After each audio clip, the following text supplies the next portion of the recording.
Start.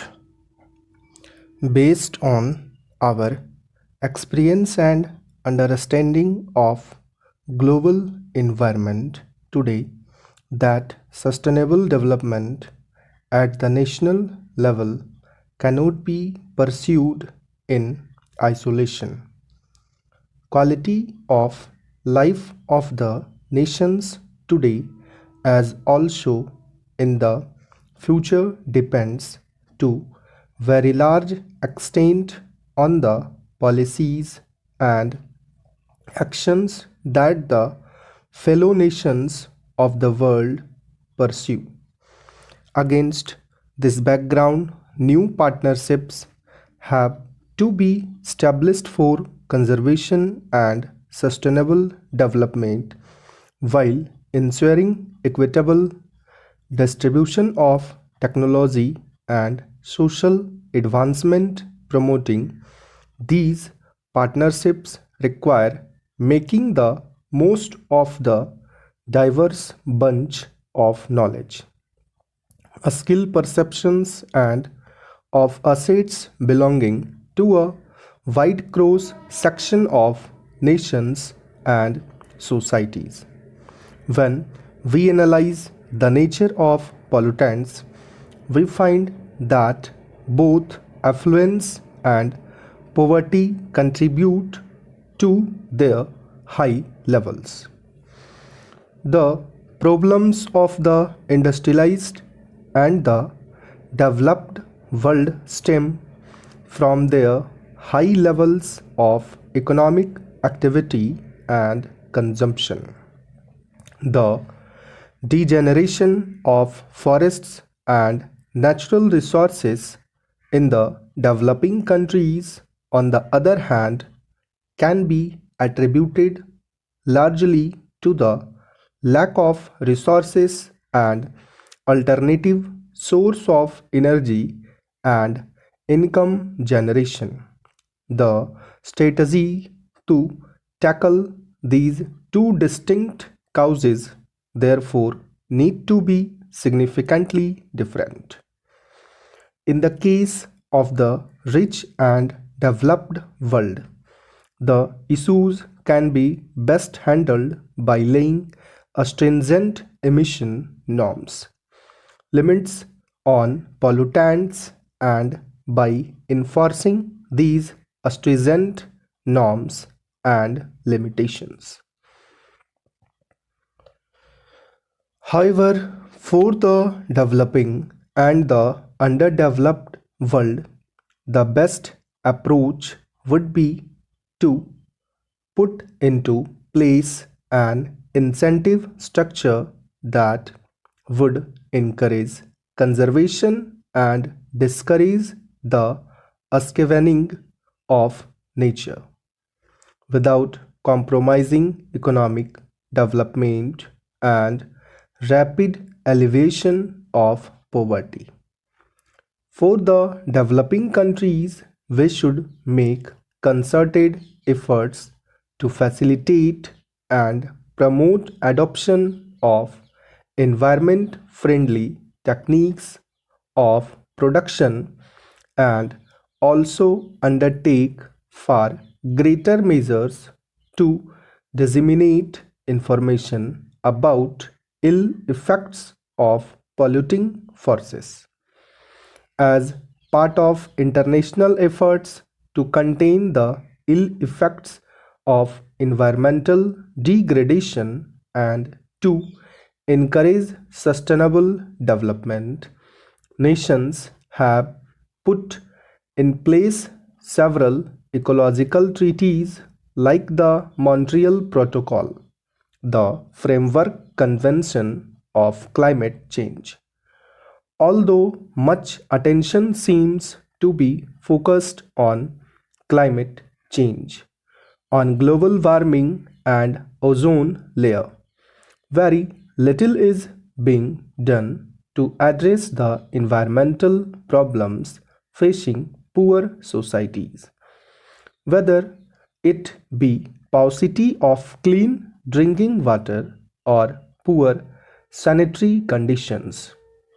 Let me reiterate that if we are committed to successfully address the challenges of sustainable development and hence of environmental conservation, then it will require an international movement, the like of which has never been seen before. It will require effective integration of the sporadic efforts being made by the different players, whether it be international organizations, national government, or non governmental as such. Economic and cultural issues were referred to separate committees, and their reports were finally adopted by the Committee of the Whole Conference. This committee also deal with the remainder of the agenda, including the main political issues. The House will be familiar from the final communique of the conference, which has been laid on the table of the House with the proceedings of these committees and the recommendations made. It is, however, relevant to draw attention to their main characteristics. These recommendations wisely avoided any provision for setting up additional machinery of international cooperation, but on the other hand, sought to rely on existing international machinery in part and for the rest on such decisions as individual governments may, by contact and negotiation, find it possible to make. I respectfully submit to the House that in dealings between sovereign governments, this is a wise and practical step to adopt. It is important further to note that all delegations without exception realized the importance of both economic and cultural relations. The decisions represent a break away from the generally accepted belief and practice that Asia, in matters of technical aid, financial or cultural cooperation, and exchange of experience, must rely exclusively on the non Asian world.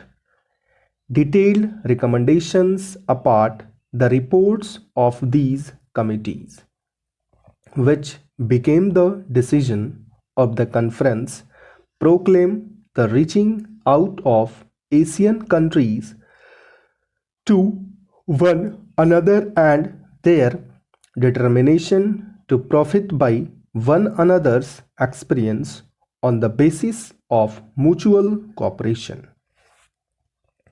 In the economic field, the subjects deal with include technical assistance, early establishment of a special United Nations Fund for Economic Development, appointment of liaison officers by participating countries, stabilization of commodity trade and prices through bilateral and multilateral arrangements, increased processing of raw materials, study of shipping and transport problems, establishment of national and regional banks and insurance companies, development of atomic energy for peaceful purposes, and exchange of information and ideas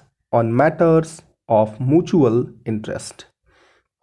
In the cultural field, the conference similarly dealt with a wide range of subjects, recognizing that the most powerful means of promoting understanding among nations is the development of cultural cooperation.